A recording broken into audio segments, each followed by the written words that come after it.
Hey, good afternoon, everybody. This is Eric with American Business Systems. Welcome you to our webinar this afternoon. You're in for a wonderful treat this afternoon.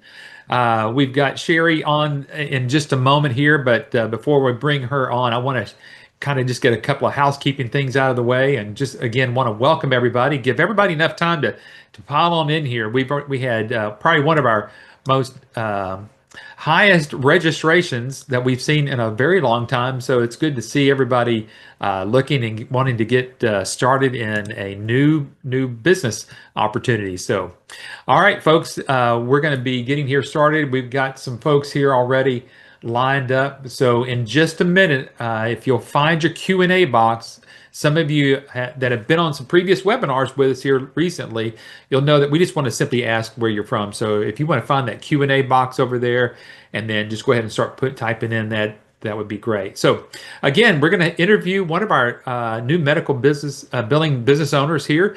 Sherrie's going to join us here in just a brief moment. But before I bring her on, let me kind of share again with you, for some of you again that might not know where the Q&A box is. I'm just showing you right down there. You find the Q&A box and then just type in the city, state that you're calling in from. My name again is Eric Auger. I'll be kind of a co-host this afternoon. I'll be monitoring the Q&A box here. So when questions come in and Adam and I get a chance to talk a little bit, then we will put all that information in there and we'll start talking about that as we go through it. I mentioned Adam Phillips. Adam is the CEO of American Business Systems. He is doing a fantastic job as he has helped us out so much with so many new different services as we've kind of gone through here in the last couple of years. He is also the founder of an organization called MIRMA. MIRMA is the Medical Revenue Management Association of America. It is through this group that you will become certified as a certified medical revenue manager. So you might want to check them out and go see what they're all about there. You can go check them out at mirma.org. Folks, without any further ado, I'm going to go ahead and we're going to get this interview kicked off. But before I do, let's bring Adam on. Adam, it's good to see you here this afternoon. I understand we've got a few folks registered for this afternoon. Yeah, we sure do, Eric. Thanks for putting this together for us. I'm really excited about this webinar. We have got Sherrie going to be joining us here in a minute. We were just talking to her before this webinar. She's got a lot of cool stuff going on with her billing business, and excited to chat with her about it. So we've got Raquel from Northern Virginia. Hey, Raquel. Hello. Roy is in Dallas. Hey, Roy. Christine's in Charlotte. Eric is in Bradenton, Florida. We got Good Connor place. from Troy, Alabama. Very excited for this content. Troy is one of our licensees. Hello, Omasanya's here. Hello, Floribert. And Caleb Couch says hello from Troy. We got Caleb and Connor. Good to see you guys. All right, so I guess we're ready to rock, man. Well, let's go. Let's bring Sherrie on and let's start asking her some questions. There Hi, she everyone. is. Hey, Sherrie, thanks for joining us. Thank you. Good afternoon. I'm happy to be here. Yeah, we were talking with you before this thing, and you mentioned that you had just signed up two new clients, information I didn't even have until we just chatted a couple of minutes ago. So the clients just keep coming to you. You're just like a magnet for new clients, I guess. That's cool. Yep. I'm definitely working on it. So I did two psych practitioners over the past month, and it was from networking. So one was a gal that I knew years ago, and she heard that I was doing this business, and I've been working with her. She's happy with what we've done so far, and she referred me. So that's what it's all about. Interesting. Do you think she saw what you were doing on like Facebook or LinkedIn or something like that? She did.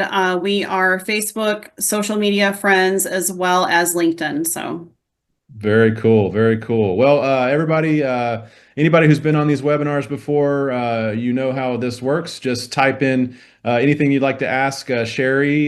You can also ask Eric and I questions about the opportunity, and we'll answer those at the end. But for now, with the time we have with Sherrie here, just start typing questions in that you'd like to know about her business. But let's just kick it off and start by telling everybody just kind of what was your business background? What were you doing before you got into this, and why did you get into medical billing?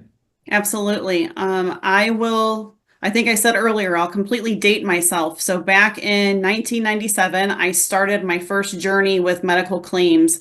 I had a first job at this company called the Epic Group in St. Louis, and we handled third party, so it was like a TPA, pricing and paying claims through the Blue Cross Blue Shield system.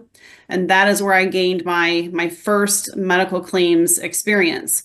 Then moving on, I spent about 5 years in that world and then moved to Washington University School of Medicine. And I learned different specialties. So I learned general physician billing. Then I migrated to orthopedics and spent about 6 years there, then about 6 years in neurology. And then I went to surgery, and that was a whopper. I learned a lot about like plastic surgery and trauma surgery. And then I joined a healthcare payer, completely switched tracks, right? So talk about an about face. I joined a healthcare payer around 2019 and stepped into the world of risk adjustment coding, which is completely Mm. different because it's all ICD-10. It's no CPT.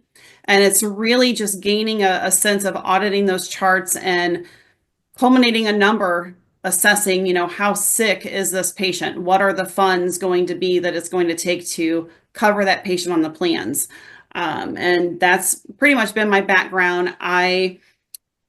If you've heard of AAPC, American Academy of Professional Coders, I'm pretty heavily into that organization, and I sat on their board of directors from 2018 to 2021 and truly learned a lot about the medical coding and billing world. And that kind of took me on my journey. I started spinning my wheels of, I want to be my own business owner, but I'm not business savvy, right? And that's where we kind of I'm learning through this business process. We either have one piece of it or the other. Sometimes, folks have both, but I was one that I have the medical coding and billing background, and that part is great, but I'm not, business savvy. So how do I learn that piece of it? And American Business Systems really truly during the training helped me with those steps. That's right. Yeah. So you've been in the industry for a while and as an employee, right? Yes. And like you said, you never had started your own business before. You'd always just kind of worked for other people. So there may be some people on here that are, thinking, well, she's got all this billing knowledge and coding knowledge. I mean, this must be a breeze for her to start her own business and get clients. So, No. so Nope. what would you say to somebody maybe who doesn't necessarily have the background that you have? I mean, do you think they could make it work with ABS's help or? Absolutely, because it's more so of it's networking. It's networking. ABS, you all do a great job. Like you're phenomenal with helping us business owners get started and giving us resources and teaching us, gaining that experience how to get your clients. The medical coding and billing piece can come with that. Like you can definitely learn that process. The business sense is where I felt like a fish out of water. And going through that training with Cynthia, Cynthia was my trainer, and I will just say outstanding. I knew nothing about an EIN or getting a bank account, and she just really pinpointed A through Z every step of the process that helped me through that. Right, right.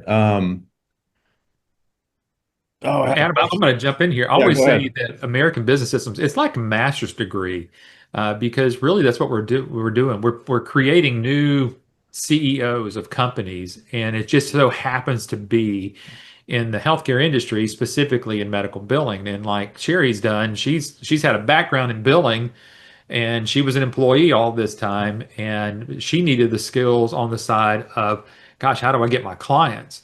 Mhm. And so that's what we do. There's some people that might feel a little bit more comfortable about getting clients, but may not have the background in medical billing. So we Right. service both of those silos there for sure.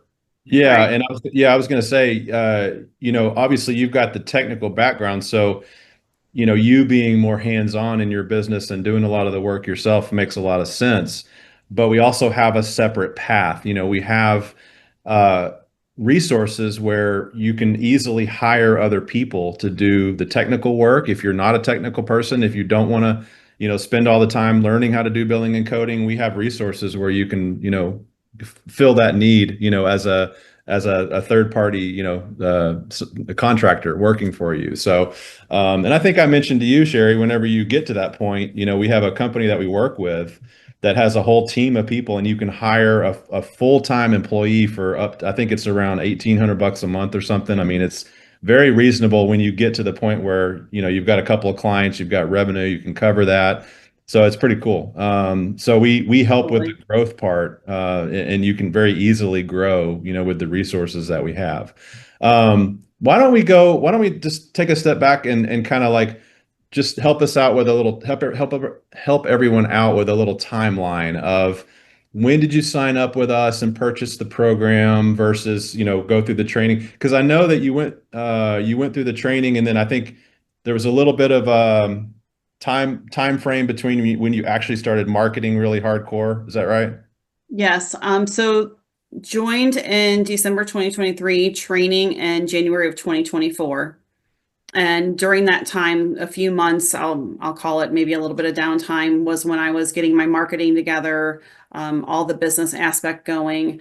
And then once I had that down pat, then I joined BNI, so the business network. Networking, I yeah. joined a local chapter in my area and really just started networking, because what I'm learning is it's truly about the networking process. Exactly, right. So you started marketing with networking. What was the date there? February, March? What is March, April of 2024. is when you really started doing that seriously. And then how long before you got your first client signed up? I actually had my first client before the marketing. As soon as one of my former colleagues heard that I was starting my own business, she linked me and connected me with an orthopedic surgeon in my area. Oh, And at the time, he was a solo practitioner. He had left a group and went rogue on his own and opened up his own practice. And so now he's grown into basically five. So he's himself, two other orthopedic surgeons, and two nurse practitioners for their group. So they're growing. And that was technically my first client. and you're billing for all of them? Yes. Oh, okay. Wow. Yes. Wow. Well, it's pretty handy to already be in the industry. I will give you that. Um, Well, but was that? I'm definitely thinking future wise. So future wise, I absolutely want to connect with ABS and have those resources available, because right now, whenever you're building your business, the hands-on is great because you're really learning it and all those things. But eventually the goal is to have, others like you're overseeing, managing, and have it a well-oiled machine. Hmm. Christine's asking, when was that first client? So basically, you're saying you had someone who said, "Hey, when you get your business set up, we're ready to go." And did ABS help you with any kind of like contracts or show you how to get that deal closed? Yes, so ABS walked me through like the training, and then even after training, I want to just say thank you, because after training, you all helped me with the practice analysis and all those other things to kind of gain a sense of how a practice is performing, where they need help with. My first client, that was around the January 2024 mark. So within that month of me kind of soft opening my business, I had the first client. I met with him in a face-to-face interview, and he liked my experience and my background, and it just worked. Was ABS able to help you with like how to present yourself and different things to say in the first meeting uh, and that Yes, sort of and thing? it's basically like what I learned. My key things I took from the training with Cynthia is you're marketing yourself. It Don't get overwhelmed with feeling like you're trying to sell something. It's Right. kind of sales, but it's, don't let that get in your head. And I know that was a big thing for me. Like I just wanted to sell my business so much, but it's nice how the training flows, just taking you through how to open this, how to conduct it professionally, and how to speak to those physicians, and using that practice analysis to really see where are their pain points. Because you want to, what I'm also learning, and it was said in that training and taught in that training, is that you don't want to just offer everything, right? Like we can offer everything, and ABS has absolutely everything that's needed, credentialing, audit, all the things. But if we go in and start talking that language, physicians get a little bit worried, and you want them to tell you where their pain points are, right? So that's why the practice analysis is so handy, because they're just giving you the information and you're identifying where they need extra resources. Right. Now that the very first meeting was with the doctor or just the office manager or what? Was with the physician and the office manager. And also what I'm learning, and this was said by Cynthia too, that you will find whenever you're meeting with the physicians, a lot of times, most of the time, the smaller practices, it's the office manager or the practitioner themselves, like handling this business, and they're so overwhelmed. They can't wait to meet with someone Yeah. and just be like, okay, here you go. This is all yours now. Yeah. Now that and you said that those people, that doctor or whatever, they were already kind of sold on you, but you went through the process of doing the analysis just to make sure you were doing everything right and not Yes. offering them something that they didn't want or didn't need or anything like that, right? Right. And the practice analysis was very important for me to learn that process, because it was something, during training that we went over, and that tool right there that you all offer and teach us to utilize, that is what helps us understand what that physician's office needs, Hmm. and where they need extra resources. And without that, it's just kind of like, okay, what are we looking for here together? So Yeah. I'd Go like ahead, to jump Eric. in here. It is, and because I'm trying to sit here thinking as somebody over here as an attendee. So with your background, you didn't come with all of that information about how to ask questions to the doctors, or kind of build a list of potential a networking of your targeted doctors or anything like that. So I'm assuming you started to build this information through your training. So as you were kind of working through that, you were getting all of this information, including learning how to do the practice analysis.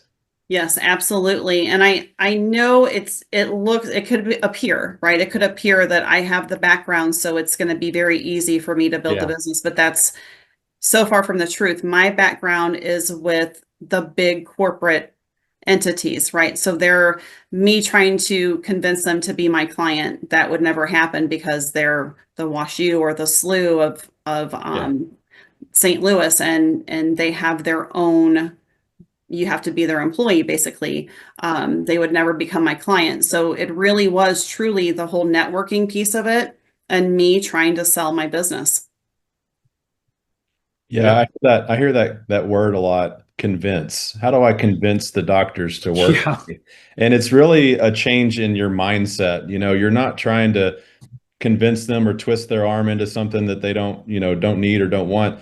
That's why we have the analysis. That's why we teach you to speak conversationally with them. And it's a Right. back and forth of, just trying to figure out, like you said, where their pain points are and what they're having issues with before you just start spewing out a bunch of facts and figures and stuff like that. So Hmm. it's really, yeah, it's like, look, I know as a billing company that we have helped, you can present yourself as part of the ABS network. We, ABS, have helped hundreds and hundreds of practices all over the nation, reduce their claim denials, get paid faster, improve their bottom line, all this different stuff you can say.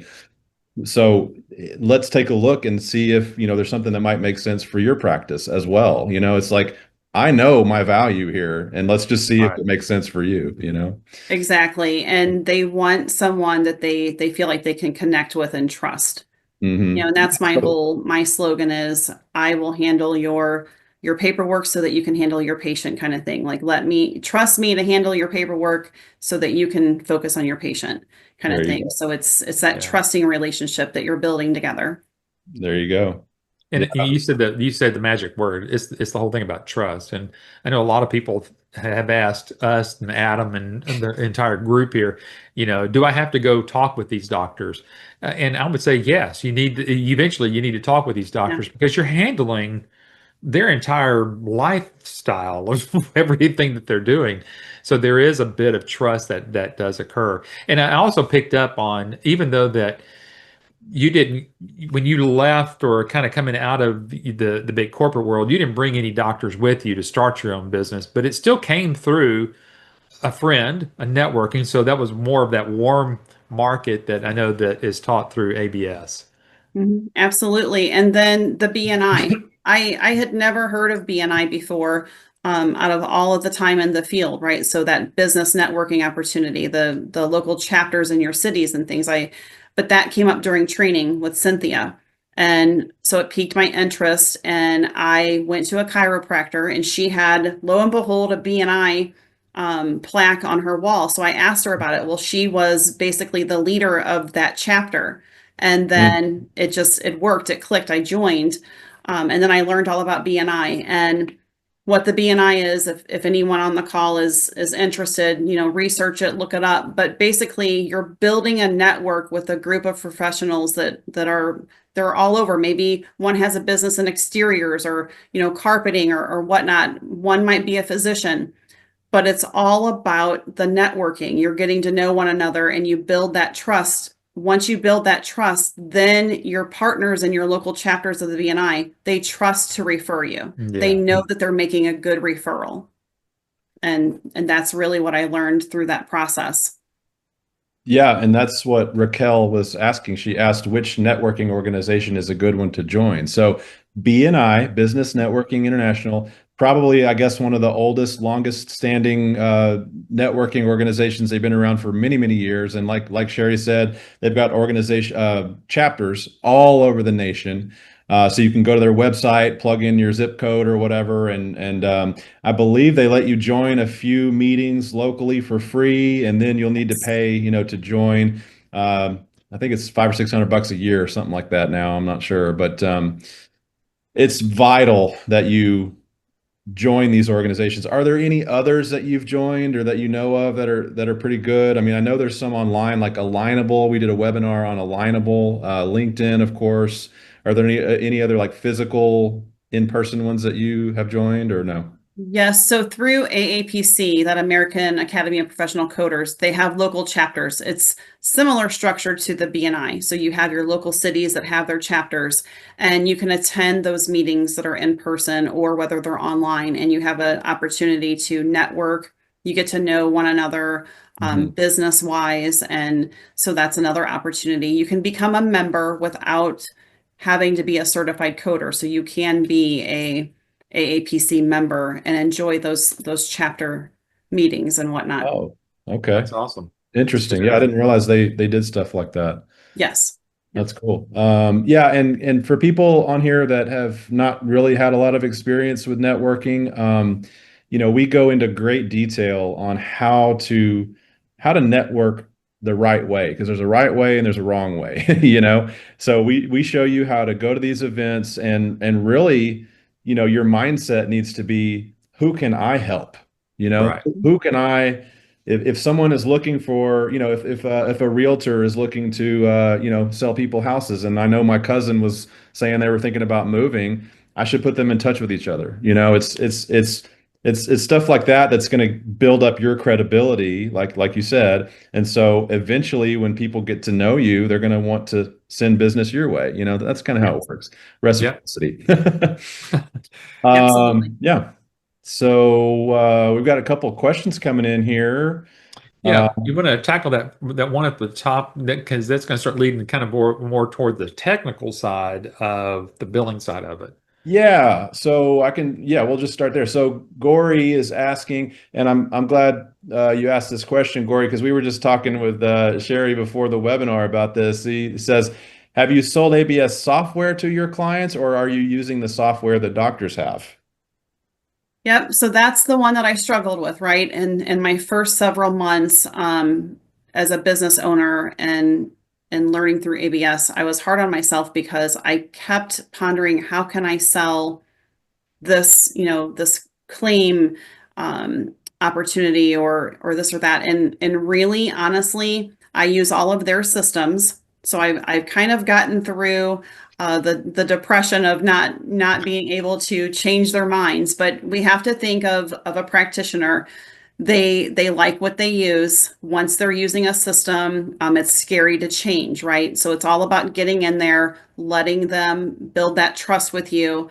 And then once I kind of have that process down pat, I should say, then the angle can be, hey, are you happy with your system? What do you think about your system? And then I'm learning like with the smaller. So that here's where my opportunity is coming in, because the smaller practices that I'm gaining for business and things, they're at that point, they're just starting, so they're not even sure what system they like. They definitely don't like the system that they're on. So now that I'm at that segue, I can say, hey, I have something that you might like. Let's trial it. Let's do a demo. So Mm, that's kind of the angle that I'm taking. The I have two, I'll say, bigger practices. I have a general surgery practice that has 5 surgeons, and then I have the orthopedic that now they have 5.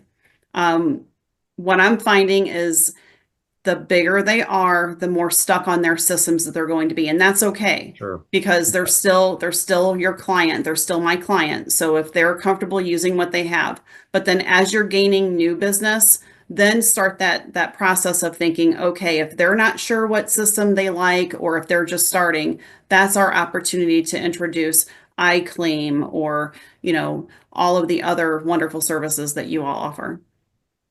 exactly. Yeah. Um, oh shoot, I was going to ask something and I lost it. I'll jump in there. I Right. think I think new business owners, or at least those that are trying to figure out how to make that transition from where you are now to becoming a business owner, you kind of get in that part where Sherry's talking about, do I have to sell ABS's, software and anything else like that? Right. What hopefully what you heard first and foremost is what Sherry learned about just getting the client.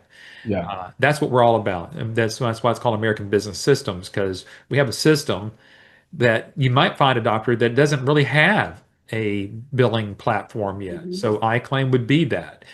Mhm. Uh, but again, to build the trust, to go in there and utilize the doctor's software that they're currently using, build that trust, get them to where you become the consultant to them and say, hey, you know what? We're clicking right along here, but I think there's some ways to improve. And let's start kind of diving down into maybe moving that doctor to a newer platform as you're kind of going through it. So let's don't get hung up on, oh, I've got to sell my medical billing service and Right. products at the Right. same time. Yeah, Yeah. that's absolutely what I learned. And I'm feeling a lot better about that, and Good. it's flowing better. So, and also you learn a lot. I'm learning many different systems. I work off of Epic, Allscripts, Advanced MD, Triarch. So I'm learning all these different systems, and that's not a bad thing. The more you learn, the more experience you gain. So Well, let's talk about how hard that was. Was it really difficult, or are they all very kind of similar in their basic functionality, or they're how? all very different. Epic is obviously the most slick. It's the most high tech of what I use, but some of them are very archaic. And yeah, it's been something learning all of that, but it helps. It helps to know those different systems, and it helps to identify, which providers that I can kind of angle and say, hey, how are you liking this system? And this is what I'm finding with the billing part of it. It's kind of snags here and there. What do you think about this? So that's where my mind is starting to flex now, like gearing towards, this is their opportunity maybe to find some change. Yeah, I remember hearing about Epic many years ago being the clunky one, so they must have done some upgrades and overhauls if they're Yeah, the yeah, slick one now. But yeah, they're pretty yeah, slick. our support team is well versed in, several different systems. We can kind of help people navigate those other systems. But I mean, a lot of them have training that you can take or learning libraries, stuff like that, right? So you can kind of figure out what you're doing with their support and stuff. Yes, absolutely. And then I know that I had called, maybe it was about a year ago now, I called for my internal medicine provider that I do some work for, and she was not too happy with her system. And you all actually connected us with a completely different system. So your resources really helped for her to be able to, get a demo on a different type of system. So Mm, it's not just about the ABS systems that you all offer. You lent a hand to say, I know this person that, works for this company, so let's connect your physician with them and see if they like this software. And I sat for a demo and it was pretty nice. yeah.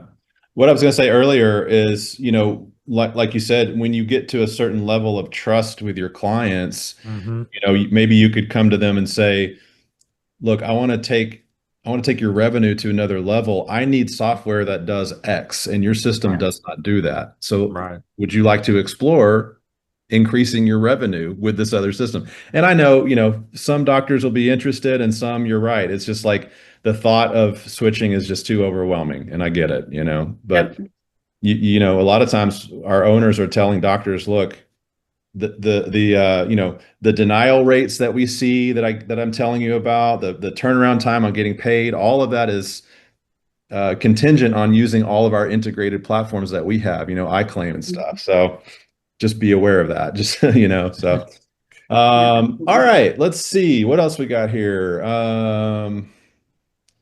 I don't know where to go from here. I mean, I kind of wanted to talk a little bit more about the important stuff, like how many clients you have. So, that first one you said was already kind of interested. Then you started networking. So, how about client number two after you started networking? How long before client number two and three and four and all that? Let's just kind of get into that timeline. Sure. So client number one was January 24 when I soft opened my business. Client number two was actually my personal internal medicine physician. I Mm, went in for a visit and she asked if I was still, with the university, and I said no, I am on my own now. I'm actually opened up my own business. Here's my card. And we didn't really, it was my actual visit. So she called me after. And after we she said, don't teach people to let's do talk. this, by the way. Right. You know what I do? Honestly, everywhere I go, I went to the dentist the other day and I took my cards with me and just it's I'm getting out of that. I have to sell myself. It's not about selling Right. yourself. It's just about basically, hey, if you need anything, if you have any questions, I might have some resources. Let me leave you my card. And I Sure. take my cards everywhere I go and just leave a little something for them to remember me. So yeah, my second client was March of 24, my personal physician, and I did some work for her and basically that practice analysis, she filled it out. So that was my second go around with that. And I was able to see where her pain points were. And I did a little bit of appeals work for her and got some money back in the door. And that started that relationship.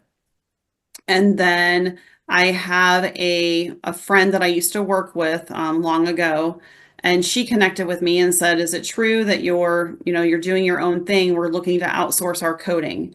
So then here came my general surgery practice that I'm coding for now as well. And with them, it's just the coding piece of it, so it's not all of the revenue cycle. They have a company that handles all of their like appeals and things like that, denials, rejections, and I handle the coding of it. And it's kind of growing. It's really the word of mouth. I did the mailers process. I went through the mailing project and sent a ton of mailers out. I have Mhm. a website, and really what I'm learning is going and making that face-to-face connection that Yeah. Cynthia talked about during training, making that personal impression and that connection is what is getting me the momentum in the business. Yeah, absolutely. Did you have any luck with the mailers at all? No, I did not with the mailers. I had one person email me, but then didn't hear anything back from that. And another thing I do is with AAPC, they have conferences. So it definitely Mhm. doesn't have to be AAPC. It can be like any medical coding, billing, any type of conference that you might find local in your area. You can like purchase for the conference, you can purchase a table and sponsor your own business and promote. So I've been doing that whenever there are coding and billing conferences, I purchase a table and set up for my business and just kind of talk about who I am and what I offer. Yeah, that's what we have found. The number one method is networking, Hmm. building relationships, strategic partnerships with other people in other industries who can start referring to you. And yeah, that's typically how it grows for people. So I mean, am I hearing correctly that the majority of your client base is from networking and Yeah. referrals? Yeah. Yes. Yep. I remember calling ABS because I thought, okay, how am I going to do this? I felt like a little fish in a big old ocean, right? Like, how am I going to even find physicians that need help? And I know we spent a good hour on the phone just talking about the NPPS website, and What's I that? it's basically the NPI registry. So you can Mhm. input a provider's like specialty. And once you put in, say that you put in your area, you can put in zip codes, you can put in different cities, different places, and it pops up like specialty physicians, names, addresses, their phone numbers. And ABS kind of linked me to that. And I thought, how did I not think of that? Being in the field, I never would have thought to do that. Yeah. And so basically what I did was I made a plan for a 2 week period and I mapped out an area around me that, okay, I'm going to visit this city on this day and drop off my cards and my flyers and things like that and just introduce and get to know people, network. Yeah. Now you're So right. this is it. We teach people how to search this registry list, and you can get very specific on specialty and where they're located and all kinds of stuff. But you don't just take that list and just start cold calling.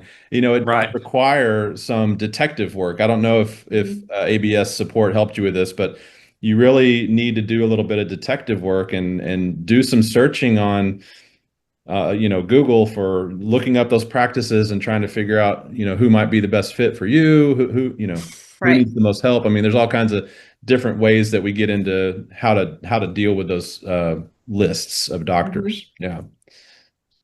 Very cool. Um, let's Adam, see. let's ask her, so she's had some background in this. Raquel's asking the question, how do you approach a medical clinic with no coding or milling experience? How would you counsel someone today that doesn't have your experience and trying to figure out if this is the right business mode for them? Absolutely. I totally understand. And so I would say basically you can definitely research and learn the gist about medical coding and billing, right? So there's a ton of resources out there. There's YouTube videos. So if you're thinking about getting into this business, if you're considering, utilize the education that's out there. Go on the websites, pull medical coding and billing, and even learn like the different specialties because you'll have a sense of what specialty that maybe you want to code for, bill for. There's multiple different specialties, and just kind of aim for that. As far as how to get brushed up on that and be able to talk to the physicians or the practices about what you can offer or holding those first conversations, I would say go to the AAPC website. There's a ton of information that you can gain just from searching their different forums and the medical coding and billing. And it's really, I'm going to say this, and I don't mean it like this, it's not just about that everything about medical coding and billing, because I don't. Maybe it seems like I have, several credentials, but I still, every day I'm learning. And I talk to physicians that it's a specialty that I may not know about, but what they want to know is that you're confident. So if you show that you're confident and that you will and absolutely can get them the answers that they need, Yeah. that's really what they're looking for. They're looking for someone that they can trust to find the information that they don't have time to find. Hmm. That's right. And I don't want to say fake it till you make it, but there is some aspect of that for some folks who are in the process of learning and educating themselves. You may not be aware of this, but we actually are doing an updated medical billing technical training series where this gives you everything that you need to be able to talk with authority when you're talking with doctors. It doesn't go into coding because coding is like a whole other different Right. animal. So Right. for people on this webinar that want to learn how to do the billing part, but maybe not get certified in coding, we have people that can specifically just do coding for you if you want. You don't have to do it all. Sherry just has that skill set already, so it just makes sense for her to do everything.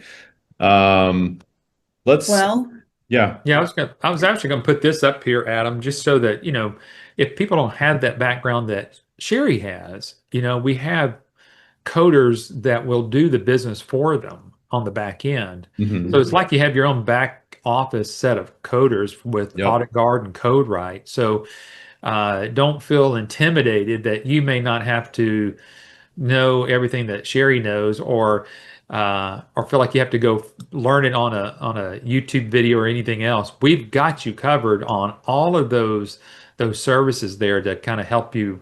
If the doctor says, "Hey, can you do coding?" The answer is always yes.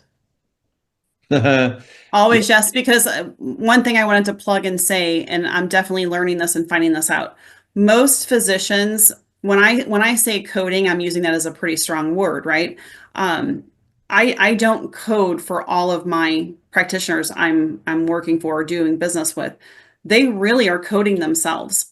Yeah. I'm spot checking, and what you kind of learn to do is you kind of look for the gaps, like, does this make sense? Like, I'm going to talk a little bit technical here. This diagnosis, would this make sense if this patient's coming in to have a skin lesion removed? Well, if the diagnosis doesn't make sense, then that's your clue to kind of look at the note. But for the most part, they're picking their own codes. So we're just spot checking. We're making sure that they are sending those bills out timely. So it's not, don't let the fear of I'm not a medical coder maybe steer you away from this if you're wanting to go after this opportunity. This is a really great field. And those other pieces, you will learn that there's so many resources that, your thing is to do what I did and learn how to market and network yourself and, really just build that business. And ABS has wonderful resources that they can absolutely give to help with those other pieces for sure. Great. Let's talk a little bit about fees, what you're charging. Or Landria is asking, how did you determine your fee with using their system? So that was something, again, fish out of the water, right? Whenever I was going through training, no idea how I would set up some type of fee schedule. And I'm still learning that. That's still a work in progress. Basically, whenever I meet with the practice or I meet with the physician, I do try to go with a percent, because percent seems like it's a lot more clear cut. It's just cleaner Mhm. to work with percentage. And that is what I learned throughout the training with Cynthia. I got that percent down pat in my head, but it's not always that simple. Some physicians, they have that fear of, well, if I'm paying you by percent, what if I'm working with a solo practitioner that they're not making what my orthopedic group is making, right? So I'm all over the place with my fees. Definitely, I'll be transparent. There's one client that they pay me per hour depending on what I'm doing. So if I'm working their collections, now we're talking percent. If I'm shifting gears and I'm maybe handling their credentialing or I'm handling some administrative type duties, then we'll switch over and say, okay, I'm tracking, this is what it's going to be per hour. So it's Mhm. kind of all over the place. And for myself, I'm just going to say there would be no right or wrong way to do it. You just want to make sure that whatever you're charging, you are charging enough. Right. Because you'll definitely learn. You'll learn through that process.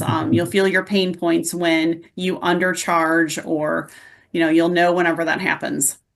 That's why It's a learning process. So Yeah, that's why we tell people to know your worth, know your value, Yeah. because we see that happen frequently. So in order for someone to get their first client, they'll just cave. The doctor will say, "Well, I'll pay you 4%," and they just cave and mhm, do it. And then, a couple months rolls by and they're like, "Dang it, I'm not making any money here. What the heck?" right. So, yeah. So you're in the range of hourly to what's your lowest percentage? Five, four, Five. five up Five to. is my lowest, and then eight is my highest. Hmm. And then some things are hourly depending on what those are.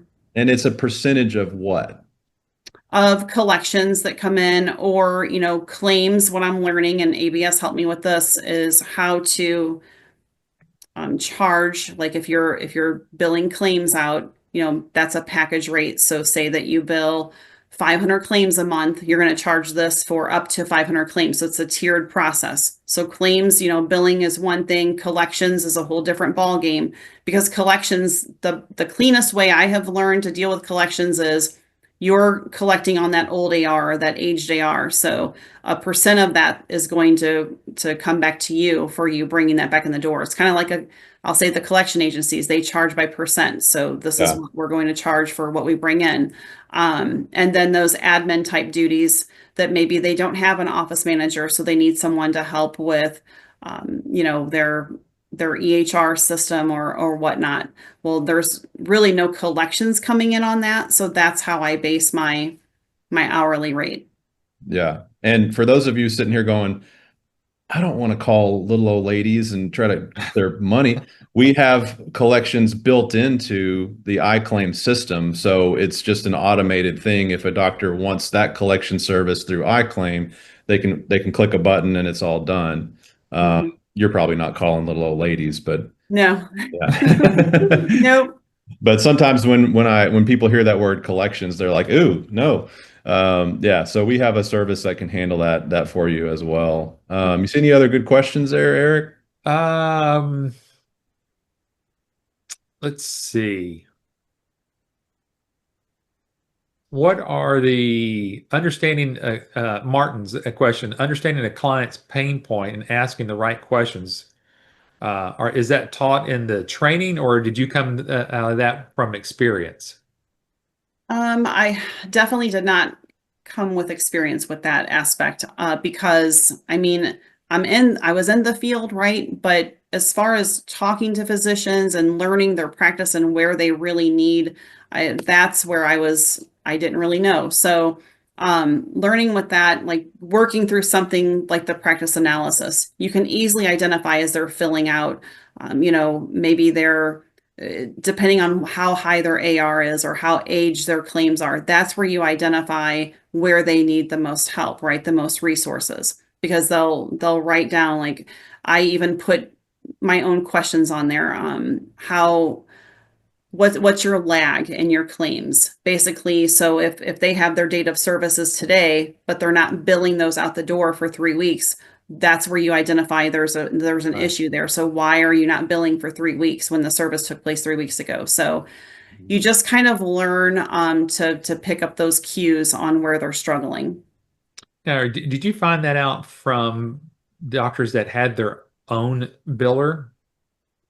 Did they actually have an employee biller at those particular practices? Yes, some did. So some were outsourcing already with a Right. different company. Another group had their own biller. So it just kind of, whenever you learn their system, you can go into their system, and usually all billing systems have some type of a dashboard. And that Right. dashboard will highlight, how many days out their claims are or how long their AR has been sitting there.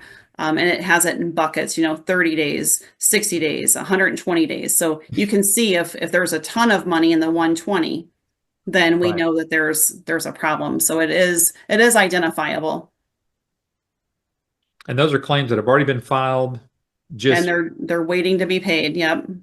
they're sitting out there somehow, some way. And Yes. and you're helping answer a question here. Why does a doctor need me as a medical billing company?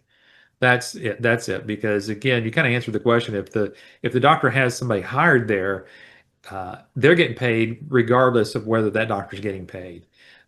As a medical billing company like yourself, you're going to get paid on your services, and so Mhm. therefore you're going to try to collect everything that doctor's owed, and that's why that's the big difference. And so, whenever I do these webinars on a weekly basis, I've been trying to help people understand, gosh, understand yourself as like a CEO of a company, and you're trying to help another CEO help collect, just old money sometimes, but then to get this cash flow going sooner than 120 days. And Right. so that's what you are. You're becoming this specialist in this cash flow revenue service. It just so happens to be in this healthcare industry called medical billing. Hmm. And I think a lot of people kind of get scared about that because again, they may not have the coding background that you have, but put that on the shelf because ABS is going to take care of that for you on the back end. It's just let's just learn that we're helping other, you know, professional people make sure they get paid for their professional services. Right. I feel like whenever I started this business, yes, absolutely I had the experience as far as medical coding and billing, right? But like I said, the business aspect, I had no experience. So I think we're all coming into this with some sort of we're lacking knowledge somewhere, but that's how you learn and that's how you grow. Um, so absolutely. Good stuff. Well, as we get close to the end here, I wanted to kind of touch on a little bit, just a little bit more about your client base, just to give everybody some idea as to the growth.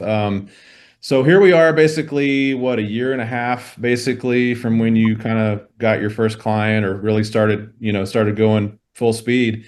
Yes. Where are you at? How many clients do you have? We talked about this, like the difference between you have a certain number of clients, but some of those clients have multiple doctors within that client. So tell us where you're at right now Yeah. today. So altogether total today, I have 15 practitioners. So we have 5 general surgeons, 5 orthopedic surgeons, 2 in my internal med group, and then 3 solo separate psych practitioners. Wow. And you are doing all the work yourself? I am. Wow.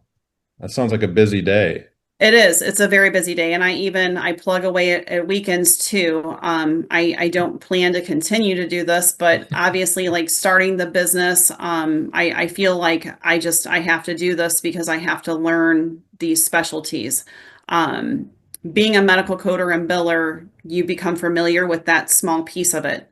So you get to learn, whatever specialty that you're coding, you'll get to learn some things by heart and whatnot. But every time that you open the door to new specialty, you're a whole brand new coder. Yeah. So that's why I say it's not that I'm coming into this just, I'm sharp as a tack and I know everything. I'm learning every single day and it's painful, but that's what I have to do because I want to grow this business. I have my goals. Yeah, there you go. Now, I have heard that surgeons can be pretty lucrative for on the billing side because they make a lot of money, and you're making They a do. percentage of what they make. Now, I don't expect you to get specific on income, but can you give anybody like just kind of a real big ballpark as far as like how much money you're billing for all these doctors? And we've already talked about what percentage you're charging, so 5 to 9% roughly. Can you give people some idea as to how much money we're talking about here? Yes. So on a monthly basis, I am already averaging, and we'll just say for all of these, every bit of 600,000 a month, I'm averaging billing for all 15 of these individuals. Obviously, some bill more than others, like the surgeons are really booming, Mm, but it's yeah, I got a couple of lucky clients there. wow, that's awesome. Yeah. Yeah. So, kind of a silly question, but I mean, was the ABS investment worth it, and did you make your money back yet? Yes, I did. I absolutely, totally worth it. Like I said, all the resources that you all offer, even everything from the supplies. I ordered the packets. I ordered all of the advertisements for the services and the different things that, people might be able to learn about and choose if they would want to.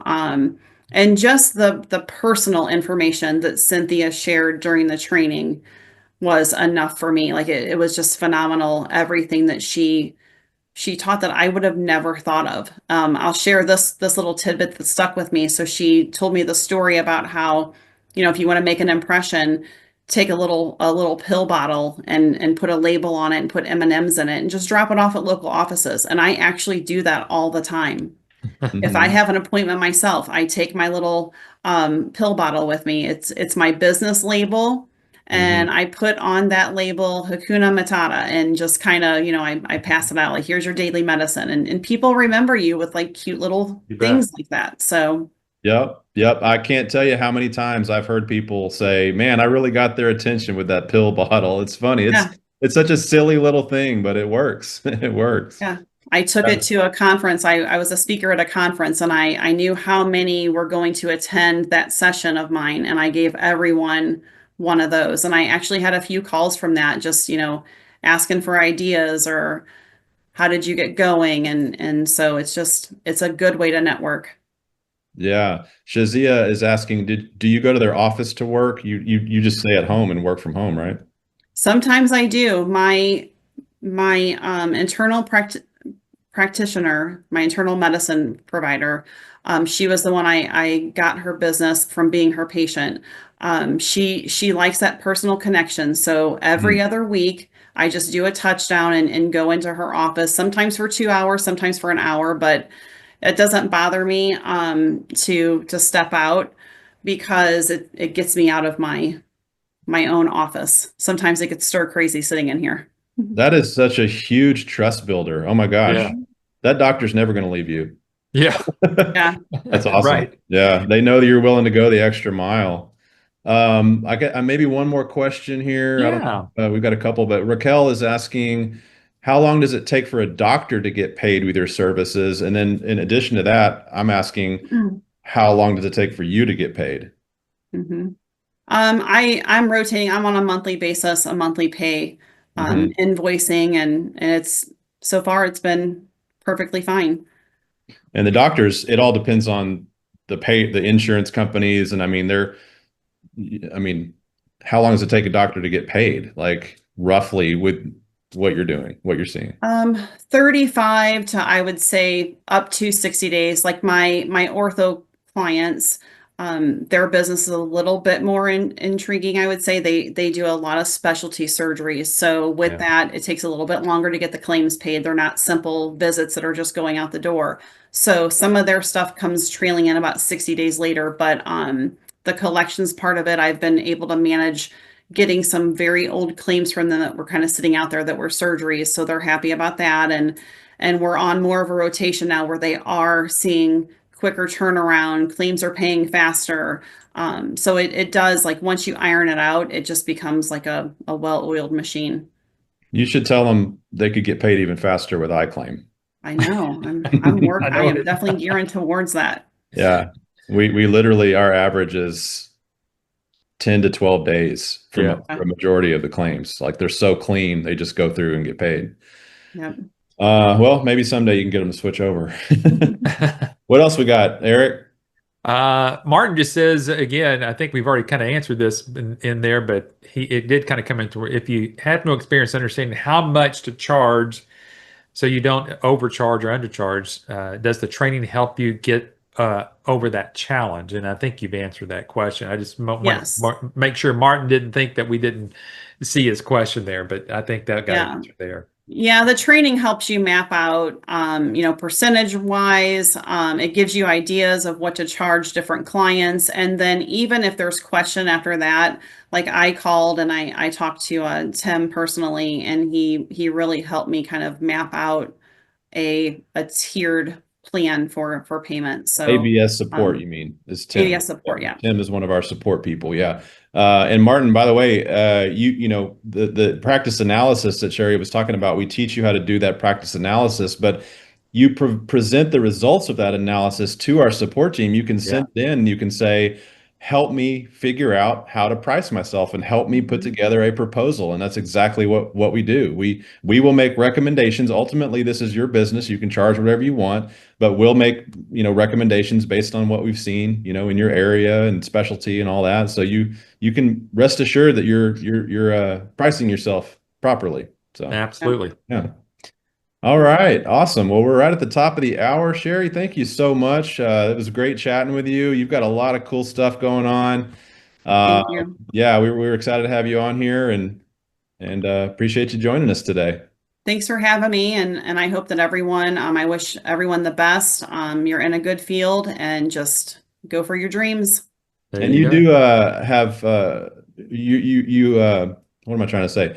You can take calls if anyone would like to maybe chat with you about the business. You'd be open to that? Yeah, absolutely. Yep. Okay. Well, everybody on here, just reach out to ABS, your ABS rep, and they can provide some contact information for references. Sherrie is on our reference list, so we can put you in touch with her. Thank you. All right. Thank you, Sherrie. Good. Thank you, Sherrie.